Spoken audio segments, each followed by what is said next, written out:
వేదికను అలంకరించినటువంటి పెద్దలు, ఎందుకొరకంటే వివిధ ఉపాధ్యాయ ఉద్యోగ సంఘాలలో ప్రముఖమైనటువంటి పాత్ర నిర్వహించినటువంటి నాయకులు, పూర్వ నాయకులతోటి ఈరోజు సమన్వయ సమితి ఏర్పాటు చేయడం జరిగింది. ఎందుకొరకంటే ఉద్యోగులందరూ, ఉపాధ్యాయులు, ఉద్యోగులు, కార్మికులు అందరు కూడా ఒకటే వాయిస్ వినిపిస్తారు.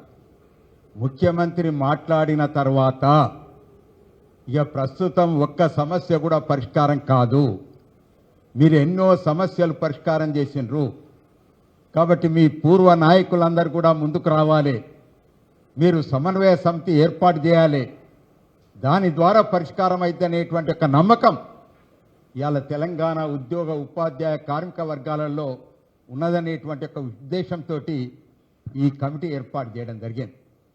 ప్రముఖంగా ఎందుకంటే పెద్దలందరూ ప్రసంగించారు, తెలంగాణ ఉద్యోగ సంఘం అంటే మీకు తెలుసు కావచ్చు, ఆనాడు దేశానికి స్వాతంత్రం వచ్చిన తర్వాత తెలంగాణనే శరణ్యం లేకపోతే అరణ్యం అనేటువంటి ఒక ఉద్దేశంతో ఆంధ్రప్రదేశ్ ఏర్పడ్డప్పుడు మా తెలంగాణ మాకే ఉండాలి అని వాయిస్ వినిపించినటువంటి ఒక సంఘం కేవలం టీఎన్జిఓ సంఘం.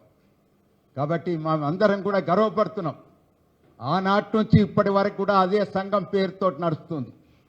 ఇతర ఉద్యోగ ఉపాధ్యాయ కార్మిక సంఘాలన్నీ కూడా ఆంధ్రప్రదేశ్గా మారినప్పటికీ కూడా ఆ సంఘం మాత్రం మారలే. కాబట్టి వారు ఇటు ఉద్యోగుల సమస్యల పరిష్కారంలోనే కాకుండా తెలంగాణ వచ్చేంత వరకు తెగించి పోరాటం చేస్తాం అనేటువంటి ఒక ఉద్దేశంతో ఇటు స్వామి గౌడ్ కానీ, అదేవిధంగా శ్రీనివాస్ గౌడ్ కానీ, వీళ్ళందరూ కూడా దేవిప్రసాద్ కానీ, రవీందర్ రెడ్డి కానీ, విఠల్ కానీ, వీరందరూ కూడా ప్రముఖమైనటువంటి ఒక పాత్ర నిర్వహించారు. కేవలం పొలిటికల్ జేఏసీ నిర్వహించినప్పటికీ కూడా దాంట్లో ప్రముఖమైనటువంటి ఒక పాత్ర నిర్వహించినటువంటి వాళ్ళు ఉద్యోగ ఉపాధ్యాయ కార్మికులే అనేటువంటి ఒక విషయం కూడా ఈ సందర్భంగా గుర్తు చేస్తున్నాం. ముఖ్యమంత్రి అయిన తర్వాత ఒక్కనాడన్నా ఒక్క సమావేశం పెట్టకపోతే, కనీసం మా ముఖ్యమంత్రి ఎట్లుంటాడో అని చూద్దామన్నా కానీ మాతో సమావేశం నిర్వహించకపోతే, ఆ సందర్భాన్ని పురస్కరించుకొని నిర్వహించకుండానే కేవలం మా ఉద్యోగులను కూర్చుండబెట్టి మా మీద అభండాలు వేయటం ఎంతవరకు సమంజసం? ఏం ఖర్చు అవుతుందో చెప్పినటువంటిది ముందు ఏమైనా ఉన్నదా? కేవలం మా ఉద్యోగ ఉపాధ్యాయ పెన్షనర్లు అందరు కూడా ఎట్లా పెన్షనర్ బెనిఫిట్స్ ఒక్క పైసా వస్తలేదు, ఏం చేయాలి? పెళ్లి చేయాలి, ఇల్లు కట్టుకోవాలి, అయినప్పటికీ కూడా ఒక్క పైసా వస్తలేదా? ఏం చేయాలనేటువంటి ఒక ధోరణితో ఉంటుంటే అప్పుడు అన్ని ఉద్యోగ ఉపాధ్యాయ కార్మికులందరూ కూడా సమరమే శరణ్యం అనేటువంటి ఒక మాట చెప్పిండు. దానికే ఇంత ఉలికి పడుతుంది. ఇక రేపు చూడు నీ సంగతి ఎట్లుంటుందో, అప్పుడు కానీ తెలుస్తుంది నీ సంగతి. కాబట్టి మేము ఒకటే మాట చెప్తున్నాం, ఇవాళ అధ్యాపకులు, ఉపాధ్యాయులు అందరం కలిసికట్టుగా ఉద్యోగ సంఘాలతోటి కలిసి, ఉద్యోగ నాయకులతోటి కలిసి ఇక శరణ్యం మనకు తప్పకుండా ఉద్యమమే శరణ్యం అనేటువంటి ఒక భావనతోటి ఈ కార్యాచరణ కార్యక్రమాన్ని రూపకల్పన చేయడానికి సమన్వయ కమిటీ ఏర్పాటు చేస్తాం. ఉద్యోగ ఉపాధ్యాయ కార్మికులందరూ కూడా ఇవాళ ఏర్పాటు చేసిన తర్వాత వారికి వాయిస్ వచ్చింది, వారికి బలం వచ్చింది. ఇక మాకు ఒక కమిటీ ఏర్పడ్డది కాబట్టి దాని ద్వారా అన్ని సమస్యలు పరిష్కారం చేసుకుంటాం అనేటువంటి ఒక నమ్మకం ఉన్నది. కాబట్టి పెద్దలందరూ కూడా తప్పకుండా కార్యక్రమాన్ని రూపకల్పన చేస్తాం.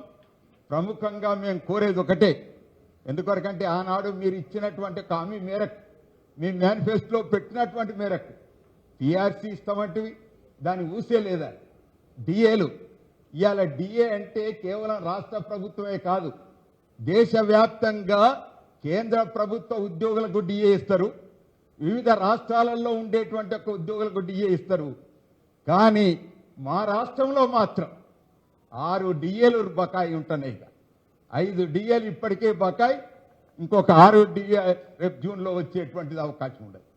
కానీ డిఏలు రావా, పిఆర్సీ రాదా, ఏ ప్రయోజనం చేకూరదా?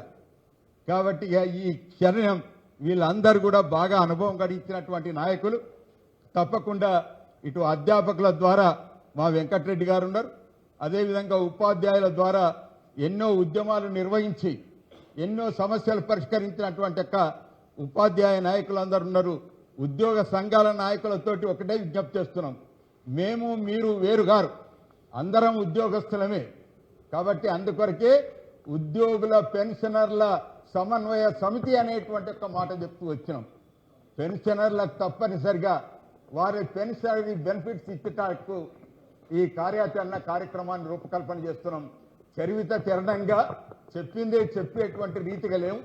కాబట్టి కేవలం ఉద్యమమే శరణ్యం అనేటువంటి రీతిగా ఈ కార్యాచరణ కార్యక్రమాన్ని రూపకల్పన చేస్తున్నాం అనేటువంటి ఒక మాట మీ ద్వారా electronic media, press media, print media ద్వారా ఈ కార్యక్రమాన్ని తెలియజేస్తున్నామని కూడా ఈ సందర్భంగా విజ్ఞప్తి చేస్తున్నాం.